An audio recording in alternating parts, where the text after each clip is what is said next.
Oke, kembali lagi di Mulung Pikiran. Sekarang kita ada di sesi 24. Sudah cukup lama ya saya tidak bikin konten lagi, terutama melanjutkan beberapa buku yang belum selesai di review ya, seperti Pengantar Teori Sosial, kemudian Seni Mencintai. Ada banyak hal ya yang membuat waktu saya tidak cukup luang untuk melanjutkan perjalanan pencarian pikiran-pikiran itu. Tapi untuk sesi ke-24 ini agak berbeda karena untuk pertama kalinya saya mau mencoba mengajak teman-teman untuk memulung pikiran di sebuah artikel jurnal. Nah, ada salah satu artikel jurnal yang menarik yang saya beri judul untuk sesi pada kesempatan kali ini, yaitu tentang antropologi pacar virtual. Nah, ini tentu temanya tentang cinta, tapi bagaimana fenomena cinta yang sering dianggap sebagai fenomena subjektif, fenomena individual, atau kalau mau sedikit akademis ya, seringkali cinta itu dekat pada psikologi, tapi ternyata juga bisa dipotret dalam antropologi ternyata. Nah, di kesempatan ini kita akan coba memulung pikiran di artikel jurnal mengenai antropologi ini tentang fenomena pacar virtual. Artikel jurnal ini saya temukan di Jurnal Antropologi Indonesia. Ini salah satu jurnal antropologi yang banyak dirujuk ya bagi para sarjana, kemudian para peneliti untuk mencari referensi tentang penelitian-penelitian antropologi. Saya lupa kalau di Sinta itu rate-nya kalau nggak salah Sinta 2 ya.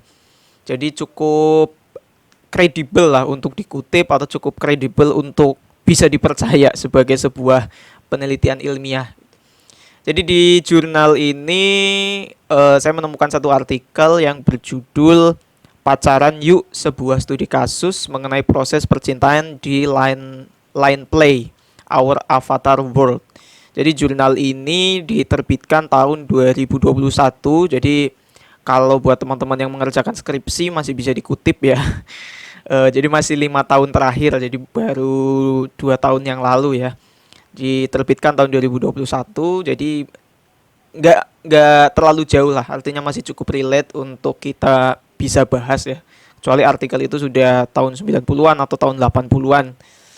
Kecuali artikel-artikel tertentu yang ditulis oleh misalnya filsuf atau antropolog atau sosiolog tertentu, misalnya Erving Goffman atau Robert Sternberg misalnya, yang memang artikel itu menjadi rujukan utama ya, rujukan utama bagi peneliti-peneliti setelahnya untuk mendapatkan referensi yang bagus gitu.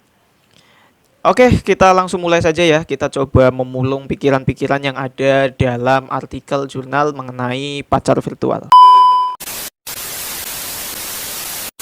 Sebelum kita mulai ke kontennya, saya mau sedikit memberikan informasi mengenai metodologi yang digunakan dalam artikel ini atau dalam penelitian ini. Kenapa ini perlu kita ketahui supaya kita tahu cara si peneliti mendapatkan data, juga untuk mengetahui jenis penelitiannya gitu. Karena dengan kita mengetahui jenis penelitiannya, kita bisa mendapatkan sikap awal ya, sikap awal dalam merespon sebuah penelitian ilmiah gitu. Misalnya kalau penelitian kuantitatif, maka kita bisa katakan penelitian ini bisa kita generalisasi ya. Misalnya pengaruh teknologi dalam pemaknaan cinta misalnya, atau pengaruh motivasi belajar terhadap peningkatan nilai siswa misalnya. Kan logika yang digunakan dalam penelitian kuantitatif kan bersifat deduktif, sehingga kita bisa tarik generalisasi ya.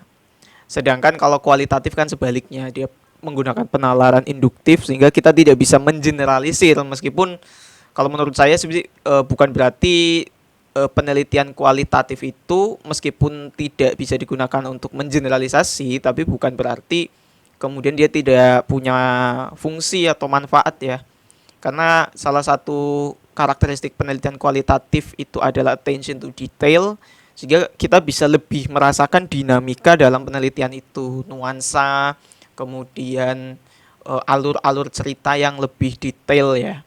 Dan sebuah penelitian kualitatif kan asumsinya adalah subjek atau informan misalnya dia berada dalam konteks latar atau setting, atau kalau bahasanya Bourdieu itu field tertentu ya, sehingga sebenarnya kalau menurut saya sih bisa kita katakan ya penelitian itu relate untuk kita adopsi dalam kehidupan kita juga gitu, meskipun tidak bisa digunakan sebagai generalisasi. Nah, metodologi yang digunakan di sini pendekatannya kualitatif dengan metode etnografi digital. Ini salah satu metode yang kalau dibilang baru sih enggak ya, karena misalnya kalau di sosiologi itu beberapa buku pengantar sosiologi digital itu sudah diterbitkan di antara tahun 2015, bahkan sebenarnya kan sudah lama ya. Kalau kita sekarang 2023 dibandingkan dengan 2015 kan sebenarnya sudah lama, bukan hal yang baru gitu. Meskipun mungkin bagi teman-teman yang belajar metodologi kualitatif, sesuatu yang sifatnya digital, virtual itu mungkin hal-hal yang kayaknya baru ya dalam beberapa mata kuliah misalnya. Atau selama ini kita mengenal metode etnografi adalah metode terjun ke lapangan, attention to detail, terus berusaha mendeskripsikan sesuatu yang ada di lapangan melalui wawancara, melalui pengamatan yang mendalam, wawancara berulang-ulang gitu. Tapi ternyata metode etnografi itu juga bisa kita terapkan dalam virtual space atau digital space, seperti kita mantengin medsos kita ya selama berbulan-bulan atau selama beberapa tahun untuk mengetahui dinamika dalam kehidupan digital atau kehidupan virtual, ternyata juga bisa digunakan gitu. Jadi ini ada semacam asumsi bahwa kehidupan digital itu sebanding dengan kehidupan real ya, kehidupan nyata gitu. Jadi layak juga, dan bukan berarti semua yang ada dalam digital space itu palsu ya, palsu kemudian manipulatif misalnya. Karena dalam beberapa teori sosiologi misalnya mengatakan bahwa apa yang ditampilkan seseorang di media sosialnya atau di dalam virtual space-nya itu bisa jadi representasi dari karakteristik atau representasi pikiran, representasi gagasan yang sebenarnya dianut atau dipikirkan oleh seseorang gitu. Jadi bukan berarti yang tampil di media sosial atau di ruang digital itu sifatnya palsu atau manipulatif ya. Ya, meskipun kita bisa katakan tidak semua hal yang ada dalam kehidupan digital itu nyata, fakta, bisa kita percaya sepenuhnya itu. Tapi bukan berarti palsu semua juga gitu. Nah, riset ini dilakukan pada bulan September 2016 sampai November 2017 ya. Jadi 1 tahun riset ini dilakukan. Meskipun risetnya lama, tapi dia diterbitkan di tahun 2021. Dan saya kira misalnya aplikasi lain itu kan masih digunakan juga ya. Sehingga kita masih bisa ya mengambil konteks mengambil manfaat dari artikel inilah, kita masih bisa ambil itu karena lain masih ada. Nah, yang ketiga, beberapa identitas informan di sini disamarkan, terutama disamarkan melalui identitas avatar ya, identitas digitalnya. Jadi bukan menggunakan identitas asli nama di KTP. Jadi informan yang ditampilkan di sini adalah, atau identitas informan yang ditampilkan adalah identitas digitalnya. Yaitu pengenalan tentang metodologinya sehingga kita bisa tahu dan bisa menyikapi, mendapatkan sikap awal dalam merespon penelitian ilmiah ini. Baik, sebagaimana layaknya artikel jurnal ilmiah, tentu terbagi menjadi 3 bagian utama ya. Pendahuluan, kemudian pembahasan, dan penutup atau kesimpulan. Tapi saya di slide yang saya buat, saya tidak akan memecahnya menjadi 3 bagian itu, Tapi saya akan pecah menjadi tema-tema yang menurut saya muncul dalam artikel itu saja supaya tidak kaku ya. Nah, tema yang pertama adalah adanya pergeseran sistem percintaan. Jadi perlu didudukan dulu bahwa cinta yang dibahas dalam artikel ini adalah cinta yang sifatnya romantik atau dalam terminologinya Erich Fromm itu erotik ya. Jadi cinta yang dorongan utamanya atau tema utamanya adalah hasrat seksual biologis. Jadi ini berbeda dengan cinta kepada bangsa, cinta kepada tetangga, kepada teman, kepada orang tua, apalagi kepada Tuhan ya. Jadi karakteristiknya beda, kategorisasinya berbeda. Teman-teman bisa cek video-video saya tentang kategorisasi cinta menurut Erich Fromm ya, yang terakhir baru sampai cinta erotis ya. Oke, terjadi pergeseran sistem yang dimaksud adalah dari sistem perjodohan atau bagaimana seseorang mencari jodoh ya, itu kemudian ternyata harus melalui satu proses baru yang disebut sebagai pacaran itu ya, sebagai pacaran di sini. Nah, terminologi jodoh di sini juga nanti perlu didudukan lagi. Jadi nanti teman-teman agamawan atau teman-teman yang mengkaji studi agama, misalnya jodoh yang dimaksud itu nanti ada penjelasannya sendiri gitu ya. Tapi kita sederhanakan saja bahwa jodoh yang dimaksud adalah goalsnya adalah bagaimana seseorang akan menikah misalnya. Nah, di sini terjadi pergeseran di mana dalam sistem perjodohan konvensional menurut peneliti peran orang tua itu masih sangat besar. Jadi ketika laki-laki dan perempuan yang nantinya akan menikah misalnya dalam sistem perjodohan yang lama, itu peran orang tua sangat dominan, terutama bagaimana orang tua memilihkan pasangan bagi anak-anaknya. Jadi kriteria-kriteria itu, bahkan keputusan untuk memilih siapa yang layak dan tidak layak, itu haknya besar berada dalam orang tua. Jadi orang tua punya peran yang lebih dominan di sini sebagai pemilih ya. Kalau saya di situ menulis sebagai pemilih. Anak di sini hanya ya semacam mempresentasikan saja atau menegosiasikan tentang calon-calon yang mereka tawarkan gitu. Tapi pada akhirnya keputusan untuk memilih siapa yang pantas atau siapa yang layak berada dalam tangan orang tua. Nah, sedangkan anak ya dalam tanda kutip bisa kita katakan dia tidak berdaya gitu ya. Dia tidak punya daya untuk memilih. Tentu di sini kita saya nggak tahu ini kode etik saya sebagai sarjana sosiologi mungkin ya. Jadi kita tidak melihat baik atau buruk atau mana sistem yang baik atau sistem yang buruk ya. Jadi saya menyikapi penelitian ini hanya mendeskripsikan apa yang terjadi dalam dinamika kehidupan manusia gitu lah. Ya kan, antropos itu manusia. Jadi tidak berusaha untuk memihak mana dan siapa atau sistem mana yang paling ideal gitu. Tentu nanti di akhir saya ada kritik sendiri sebagai pembaca. Nah, sistem perjodohan konvensional ini kemudian dia bergeser atau bertambah prosesnya ketika muncul namanya konsep pacaran gitu. Konsep pacaran. Nah, konsep pacaran ini adalah satu sistem hubungan yang dibangun sebelum seseorang memutuskan untuk menikah. Jadi kalau kita membayangkan ada beberapa sistem hubungan sosial antara kita dengan orang lain, misalnya keluarga itu yang paling intim, kemudian teman atau lebih intim dari teman sahabat misalnya, atau hubungan yang berdasarkan kepentingan tertentu seperti kolega, ya. Ternyata ada sistem hubungan lain yang sifatnya intim, tapi dia punya karakteristik yang berbeda dengan keluarga, tentu berbeda dengan teman, berbeda dengan sahabat, apalagi kolega.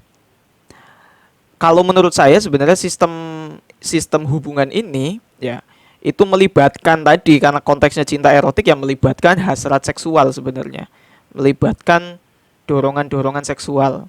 Dorongan seksual itu bukan berarti dorongan untuk berhubungan seksual ya, tapi dorongan ketertarikan secara seksual terhadap lawan jenis misalnya. Nah, pacaran itu adalah satu sistem hubungan yang menurut saya unsur pembedanya adalah itu. Unsur pembeda antara sistem hubungan yang lain. dengan berteman, dengan sahabat, dengan keluarga atau dengan kolega. Nah, pacaran ada di titik itu. Jadi dia kalau saya sebut sebenarnya semi menikah gitu loh. Atau kalau beberapa teman saya menyebut ini gladi bersih sebelum menikah gitu. Jadi sistem hubungannya ya tadi saling mencintai, saling menyayangi, saling mengasihi dengan unsur utama hasrat seksual. Tidak buruk ya, hasrat seksual itu tidak buruk. Karena dalam beberapa literatur disebut itu natural. Mungkin teman-teman juga mengatakannya itu fitrah gitu ya, anugerah juga gitu. Jadi sebenarnya it's okay gitu loh. Nah, dalam sistem pacaran ini orang tua tidak punya peran yang cukup dominan. Jadi orang tua hanya sebagai pengawas bagi anaknya yang sedang berhubungan dengan orang lain gitu ya. Jadi orang tua hanya memberikan pertimbangan-pertimbangan, memberikan masukan, memberikan eh, poin-poin yang apa menjadi batas dari hubungan tersebut. Tapi pada akhirnya yang menjalani hubungan tersebut adalah para pelakunya gitu. Jadi si anak-anak inilah gitu. Nah, disitulah eh, terjadi pergeseran gitu. Jadi ada proses tambahan gitu. Jadi kalau yang dulunya asing tidak serta-merta langsung dijodohkan jadi suami atau istri gitu. Tapi dia ternyata dalam perkembangannya secara antropologis ada proses baru yang menjadi semacam tempat transit sebelum seseorang menikah gitu. Nah, ini sistem hubungan ini yang disebut sebagai pacaran gitu. Saya sampai hari ini sebenarnya belum belum apa ya dapat eh, referensi atau literatur tentang misalnya kapan sih konsep pacaran itu lahir gitu. Karena so far yang bisa saya akses adalah bagaimana pacaran itu direproduksi kan sebagai sebuah konsepsi untuk manusia gitu loh.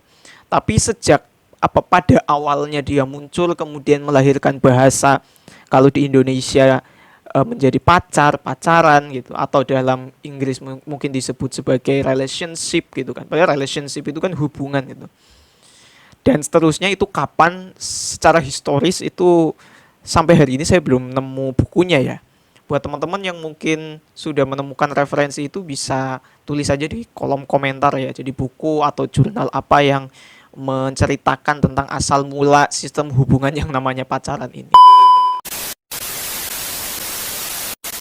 Nah, seperti yang sudah saya jelaskan tadi bahwa saya nggak tahu nih ya pacaran ini dalam sejarah umat manusia itu dia muncul atau masuk atau diyakini sebagai sebuah konsep itu sejak kapan ya adakah peristiwa yang melatar belakangi itu sampai hari ini saya tidak tahu. Tapi yang bisa kita pahami, yang bisa kita jelaskan sampai hari ini adalah kenapa pacaran itu diamini, diyakini oleh masyarakat kita atau bahkan oleh kita sendiri sebagai sebuah sistem hubungan yang harus kita apa ya kita lakukan atau kita lalui sebelum menikah. Kita hanya bisa menjelaskan bagaimana itu direproduksi kalau dalam istilah sosiologis ya, direproduksi artinya diproduksi ulang dari satu momen ke momen berikutnya, satu era ke era berikutnya, satu generasi ke generasi berikutnya. Nah, saya meminjam konsep atau teorinya Peter L. Berger dan Thomas Laxman tentang dialektika kebudayaan ya. Jadi kalau menurut saya kenapa pacaran itu dari zaman bapak ibu kita itu ada kemudian sampai kita hari ini tetap ada karena ada proses dialektika tadi yang melibatkan tiga proses yang disebut sebagai internalisasi, eksternalisasi dan objektivasi. Ini agak akademis bahasanya tapi saya coba menjelaskannya sesederhana mungkin. Jadi pacaran as a konsep itu sekarang konsepnya kan sudah ada gitu loh bahwa pacaran dilakukan oleh lawan jenis misalnya kemudian itu adalah satu sistem hubungan sebelum pernikahan ya diyakini sebagai itu. Jadi oh ternyata di akal pikirannya manusia atau masyarakat oh ternyata ada satu step, ada satu proses, ada satu tahap sebelum saya menikah ternyata saya harus pacaran gitu loh. Nah, keyakinan tentang satu step itu kemudian masuk dalam alam pikirannya manusia atau alam pikiran individu. Disitulah terjadi proses internalisasi. Saya mulai dari internalisasi yang sebelah kanan. Jadi konsep tentang satu proses sebelum menikah yang disebut sebagai pacaran itu kemudian masuk dalam alam pikirnya individu atau manusia. Nah, ketika dia sudah masuk, lahirlah ide tentang pacaran. Jadi seseorang, misalnya remaja-remaja yang sebelumnya tidak tahu pacaran, gitu ya. Kemudian dia mendapatkan informasi mengenai bahwa oh, umur kamu segini ya kamu memang sudah layak untuk pacaran gitu, atau umur-umur 20 tahun ke atas misalnya sebelum 30, ternyata mereka mendapatkan informasi oh, ternyata sebelum saya menikah saya harus pacaran dulu gitu loh, karena pacaran adalah satu step dalam kebudayaan sebelum seseorang menikah misalnya. Nah, lahirlah ide tentang pacaran gitu ya dalam alam pikiran individu itu.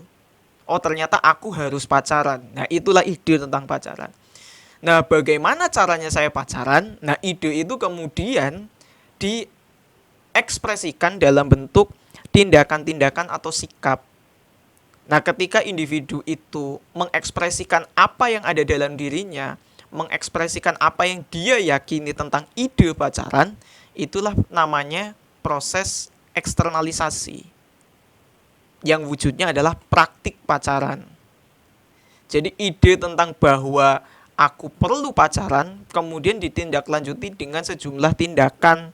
Misalnya PDKT, misalnya memberikan barang, misalnya menyatakan perasaan, ngajak jalan dan lain sebagainya, misalnya berpegangan tangan, merangkul dan lain sebagainya.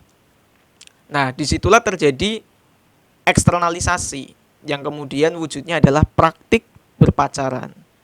Jadi dua individu ini atau individu ini memutuskan untuk mencari individu yang lain, menyatakan perasaan dan kamu mau nggak jadi pacarku, ternyata individu yang lain itu mau dan pada akhirnya mereka berdua berpacaran. Nah, disitulah praktik pacaran terwujud. Nah, praktik pacaran yang dilakukan oleh banyak individu ya itu kemudian akan mengkristal menjadi kembali lagi ke wujud awalnya, yaitu konsepsi tentang pacaran. Jadi ini lingkaran ya. Nah, kristalisasi tadi disebut sebagai objektivasi.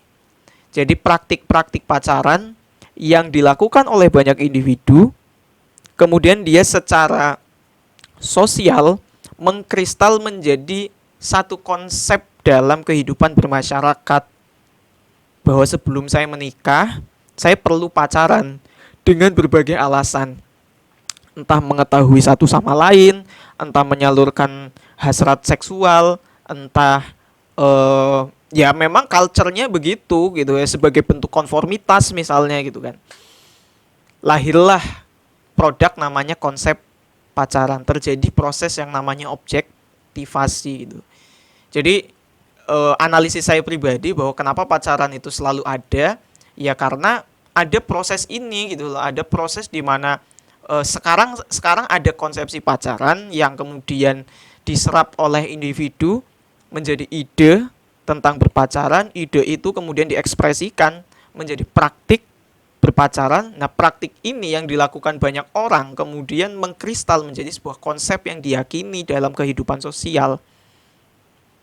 Nah, proses ini bahannya dari mana? Kan pertanyaannya itu kan. Kalau kemudian proses ini terjadi, nah proses ini bahannya dari mana? Nah, bahannya adalah kalau dalam penelitian ini adalah industri hiburan, salah satunya. Industri hiburan. Seperti sinetron, kalau teman-teman lihat gambar di sebelah kanan ya, sinetron ada dari jendela SMP atau reality show yang sering menampilkan pasangan-pasangan yang sistem hubungannya adalah pacaran ya. Mereka belum menikah tapi mereka punya hubungan yang mereka anggap spesial sebagai berpacaran. Atau misalnya public figure yang memosting aktivitas private-nya atau aktivitasnya dengan pacarnya itu ya. Nah, industri hiburan ini sedikit banyak menunjang ya, menunjang terjadinya reproduksi konsep pacaran itu gitu loh. Jadi bagi ABG remaja-remaja yang berusaha mencari jati diri atau mencari identitas atau kepribadian diri atau ketika mereka secara naluriah psikologis misalnya punya ketertarikan dengan lawan jenis, kan ketika mereka tidak punya referensi di kepala mereka, mereka tentu kan kebingungan. Saya punya rasa yang berbeda terhadap teman perempuan saya, tapi rasa ini bukan rasa hanya sekedar ingin berteman atau sekedar ingin menjadi sahabat gitu ya. Ini rasa yang berbeda gitu. Ini apa ya? Rasa ini tuh rasa apa gitu loh. Dorongan ini tuh dorongan apa? Aku harus harus menindaklanjutinya dengan tindakan yang seperti apa? Nah, ketika remaja ini kebingungan tentang apa yang harus dia lakukan, nah kemudian disodorkanlah referensi-referensi mengenai, oh ternyata ketertarikan ini harus saya tindak lanjuti dengan berpacaran gitu ya. Sebagaimana yang saya tonton di sinetron A, sebagaimana yang saya tonton di reality show B, sebagaimana yang saya tonton dari idola saya gitu kan. Jadi bahan utama dari terjadinya reproduksi konsep pacaran adalah industri hiburan. Kenapa industri hiburan? Karena aspek visualnya jauh lebih kental kan. Ini sebenarnya berbeda misalnya dengan karya sastra seperti novel-novel populer di Wattpad misalnya. Sebenarnya kan hampir sama. Beberapa novel itu menceritakan dinamika percintaan SMA misalnya, bagaimana seorang bad girl kemudian menyukai ketua OSIS, kemudian mereka berpacaran, pada akhirnya mereka menikah gitu ya. Iya sebenarnya cerita-ceritanya sama, cuma apa ya, kalau bahasa saya ledakannya berbeda dengan produk-produk yang sifatnya lebih visual seperti industri hiburan. Jadi pengaruhnya jauh lebih lebih apa ya, lebih meledak itu di industri hiburan dibanding misalnya novel ya. Karena kalau kita yang membaca novel tuh butuh effort untuk berimajinasi tentang cerita yang kita baca. Tapi kalau sinetron, reality show atau postingan misalnya itu kan kita bisa tahu, oh ternyata kalau berpacaran tuh harus berpegangan tangan. Oh, ketika berpacaran tuh harus memberikan coklat misalnya. Oh, ketika berpacaran tuh aku harus main di malam minggu misalnya. Itu kan lebih konkret tentang apa yang harus aku lakukan ketika aku punya perasaan spesial ini gitu. Nah, disitulah pacaran direproduksi lewat industri-industri itu. Nah, mungkin nanti dalam pacaran itu sendiri, teman-teman mungkin bisa bikin penelitian lebih lanjut ya. Corak-corak antropologisnya lebih berbeda lagi mungkin ya. Jadi dalam range usia sekian, misalnya dari 15 sampai 20, dia punya corak pacaran yang seperti ini. Ada beberapa praktik yang mereka lakukan gitu. Tapi di usia 20 sampai 25 dia punya coraknya sendiri misalnya. Oh, misalnya 20 25 mereka berani untuk berpegangan tangan, bersentuhan fisik misalnya. Oh, di usia 25 sampai 30, oh ternyata bahkan mereka berani untuk berhubungan seksual misalnya atas dasar kesepakatan bersama gitu. Jadi tiap range usianya mungkin saja secara antropologis punya corak-coraknya sendiri-sendiri. Dan itu menurut saya menarik sih untuk diteliti ya. Nah, nanti juga berbeda nih antara pacaran yang sifatnya virtual yang akan kita bahas dengan yang sifatnya real. Apakah akan berbeda atau sebenarnya manusia masih mendambakan hubungan yang membutuhkan sentuhan fisik ketimbang yang dimediasi oleh teknologi. Nah, sebelum masuk ke situ, kita sudah dapat satu pikiran ya tentang bagaimana pacaran itu dari satu era ke era yang lain, dari satu masa ke masa yang lain, kok coraknya selalu sama dan selalu selalu ada ya. Selalu ada yang meyakini bahwa sebelum menikah seseorang tuh harus berpacaran misalnya. Atau ketika aku memiliki perasaan yang spesial, maka aku harus menindaklanjutinya dengan pacaran misalnya. Dan itu masih ada sampai hari ini. Kenapa itu masih ada? Ya karena ada proses dialektika kebudayaan tadi yang sudah saya jelaskan. Yang bahan utamanya salah satunya adalah industri hiburan. Nah, berikutnya ada prosumption media sosial. Jadi prosumption ini adalah akronim dari productive consumption ya, atau konsumsi produktif. Kalau di penelitian ini peneliti mengutip konsepnya Christian Fu ya kalau nggak salah, tentang konsumsi produktif atau productive consumption. Jadi productive consumption ini kalau di situ Christian Fu yang dikutip oleh peneliti menyebutkan bahwa prosumption hanyalah salah satu bentuk kerja digital yang berjejaring dan terhubung dengan bentuk kerja digital lainnya yang bersama-sama membentuk eksploitasi global yang memungkinkan keberadaan media digital. Sederhananya, dalam aktivitas kita di media sosial itu pada saat yang sama kita eh, mengkonsumsi, tapi di saat yang sama kita juga memproduksi. Misalnya, ketika kita memposting sesuatu, itu sebenarnya kan kita memproduksi satu komoditas digital, satu ekspresi digital tertentu. Kita produktif dalam hal itu. Tapi pada saat yang sama kan kita juga melihat postingan-postingan yang lain.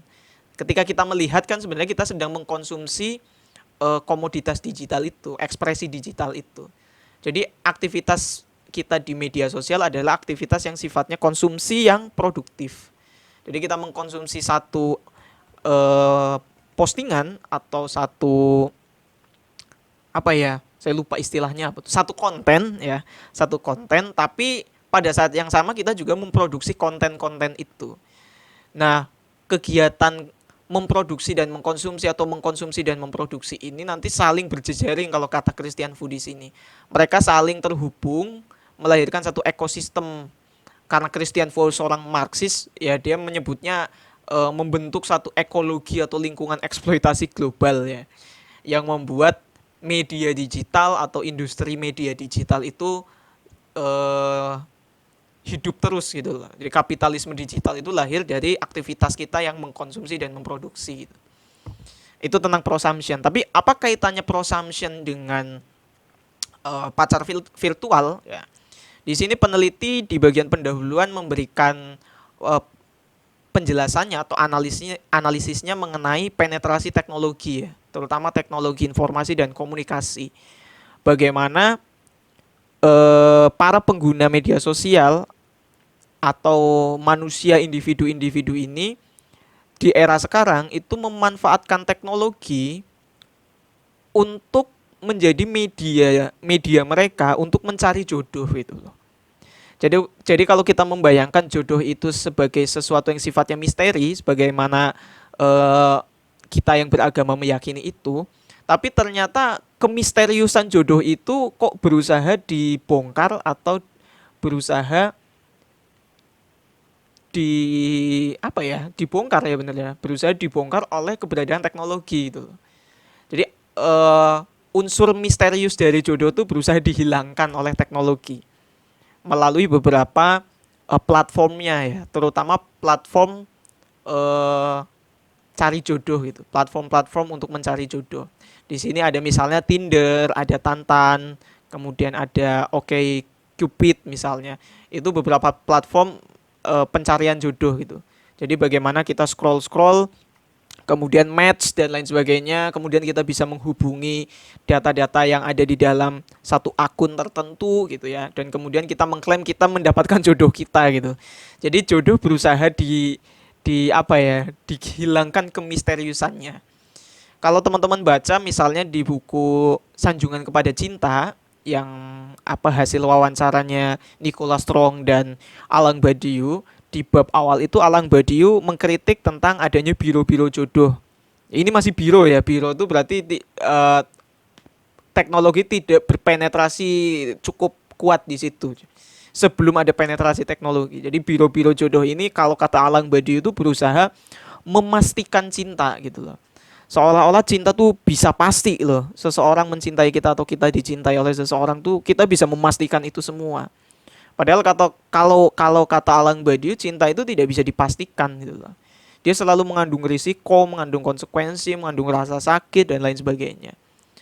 Dan justru itu yang membuat cinta selalu menarik bagi umat manusia. Cinta tidak pernah ditinggalkan, seseorang selalu jatuh cinta ya karena sifat kemisteriusan itu. Tapi ya kembali lagi modernisme kemudian semakin pintar manusia kok berusaha menghilangkan sisi misterius dari kehidupan manusia itu sendiri. Salah satunya adalah jodoh.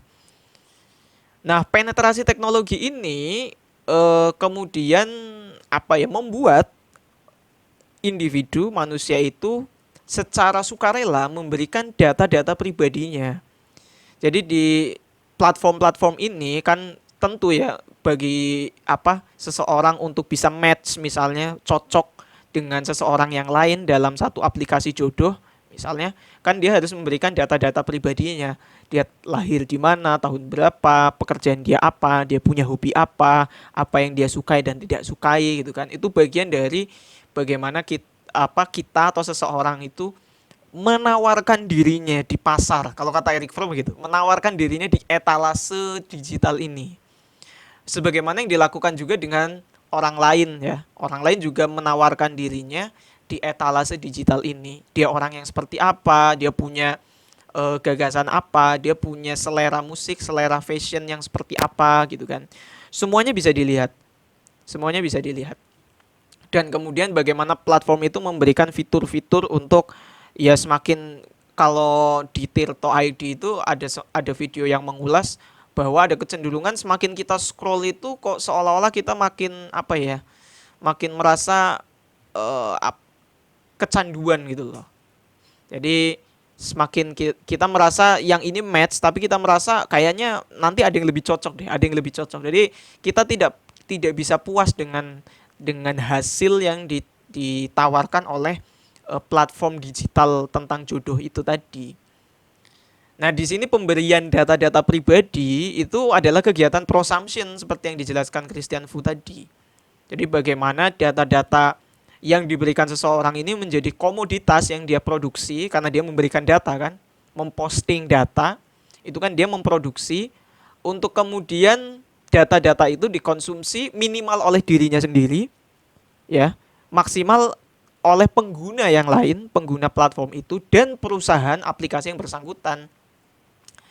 Jadi ketika kita memberikan data kita, memproduksi data-data kita dalam platform media sosial atau media digital, itu sebenarnya kita secara sukarela, secara cuma-cuma itu memberikan data pribadi kita yang nantinya akan dikonsumsi oleh banyak orang gitu loh. Banyak orang itu ya pengguna platform itu dan juga pemilik perusahaan platform itu gitu. Jadi kita sebenarnya bisa dikatakan kehilangan sisi misterius bagi manusia ya karena detail-detail dalam hidup kita sebenarnya sudah kita kasih kisi-kisinya ke banyak orang lewat media sosial kita itu. Itu yang membuat kita kadang ya mudah ditebak, kemudian psikologi kita mudah dimanipulasi, kita lebih emosional karena orang-orang memang sudah tahu kecenderungan kita suka apa dan tidak suka apa gitu. Nah, inilah aktivitas prosumption dalam media sosial. Konteksnya dalam pacar virtual juga tadi memberikan data-data pribadi ke platform-platform jodoh ini untuk kemudian dikonsumsi oleh orang lain dan orang lain juga memproduksi data yang sama untuk kita konsumsi. Nah, ada aktivitas prosumption di sini.